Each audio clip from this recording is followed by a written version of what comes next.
I love you. And I know I haven't been able to say that out loud in a while, but I think it at least 100 times a day. I sit and I scroll through my favorite videos and my favorite pictures of you from the last 36 months. My heart always cracks open a little bit more once I get to around month 23. I don't think I would have been able to keep it together for this long without the memories in my camera roll. This time last year, I had you right where I wanted you. No, this time last year, I had you right where I needed you to be. 3 times a week, I would come to you for the peace of mind that the world was trying to steal from me daily. It didn't matter if it was for 24 minutes or 24 hours. It was always long enough to soothe my soul. And that's because I love you. Marcus Watts, Alone is a Lie, 5821 Podcast, Poetry in Vain. Alone is a Lie started as self-affirmation.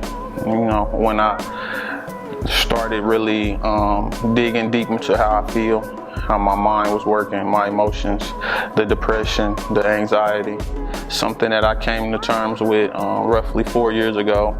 And that was my way of keeping my head up, basically. Telling myself that it's 16 million cases reported nationally about a year, so I'm not in it by myself. One of the main storylines that a lot of people keep up with is the sobriety. It's been 483 days, and it kind of stems from seeing it around me a lot. You know, I was comfortable with the way I would act. All the partying and the fun we was having coming out of college, it just kind of spilled over. It came with a lot of brutal honesty. I just would get drunk and go overboard, spend a lot of money. But I had fun. I ain't gonna say I didn't have fun, but I spent a lot of money that I didn't need to be spending. I ended up in car accidents because of it, arrested because of it. Eye-opening experiences, let's say, you know, from the drinking, which started when I was like 15 years old because I have an older sister who went to Indiana State in 2006. So I went to college too. As a junior in high school, I was at Indiana State all the time.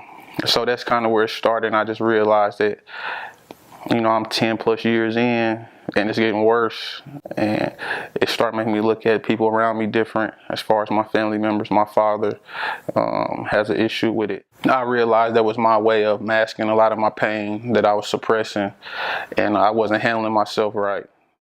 My name is Nigel. Just a little bit about myself is I am married, just got married September 23rd. I have 3 beautiful kids, 2 boys, 1 girl. How I know Marcus is from a long time ago. Been knowing him since we've been in middle school, but we really got close after both of us came back from college. And once we came back, it was kind of like, man, it was like life was just going fast. We was out going a lot, drinking, not caring, you know what I'm saying, what we're doing. It's throughout the week from Wednesday to Saturday, you know what I'm saying? We know what we're gonna do, like get off work, we'll be going out to the club, pre-gaming, he's drinking, not knowing the responsibilities that we were doing during the time. Now we can fast forward to that, years later, I'm on my 3rd child, and just seeing the growth of a very close friend who I, you know what I'm saying, confide to, who we talk to a lot about different things we struggle with, and seeing him being sober is like, it's really amazing. You see he's more focused, he's more about his family, just trying to take those demons, you know what I'm saying, off of your back a little bit. You know, the times when you're struggling, he's that guy who's like, all right, hey, look, it just hits you up out the blue right on time. It's like right when you need it. Just making sure, just saying, how's your day going? You know what I'm saying? How's your family? How's Lex? How the kids? The first day was September the 4th. 2017, and the craziest thing, I made a Instagram video announcing that I was done. Today is the first official day of my long-term sobriety. I don't know how long I'm going to be sober for, but I'm officially done drinking for right now.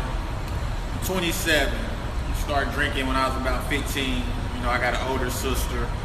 She went off to college. I was down there sophomore year. A lot of us start drinking in high school. You got to think, at 30, we can say we've been drinking for half our lives. It's really not a good thing. So sometimes it's just time for a change. I think that's what it is for me. I got a lot of friends that smoke. pop pills. I need to stop that though. If you feel like it's a problem, take control of it, cut it out. You still want to get high, get high. You want to drink a little bit, drink. But do what's best for you. I know that I got to cut it completely right now for where I'm trying to get to, so. And I never, ever said I was done for good. I just said I was done for the moment. And a good friend of mine, Lloyd McBride, texted me day 2 while I was asleep. I woke up to a text saying, you know, it's day 2. I need you to stay focused. You know, let's make it happen. And that kind of kept me on track. And that's how I end up at 500 days almost, you know. Being sober has been, it's different, but it's like, I think people still feel like I struggle with it like daily, which I don't really think about it. It's more about me staying in tune with the things I did to get away from it. I just kept reading a lot. You know, when I first got sober, I used to read all the time to keep my mind sharp, teach me how to find new habits, new things to do. I was in the gym more, and I was writing all the time. So if I did have an issue, I would just write. Whatever was bothering me, I would write.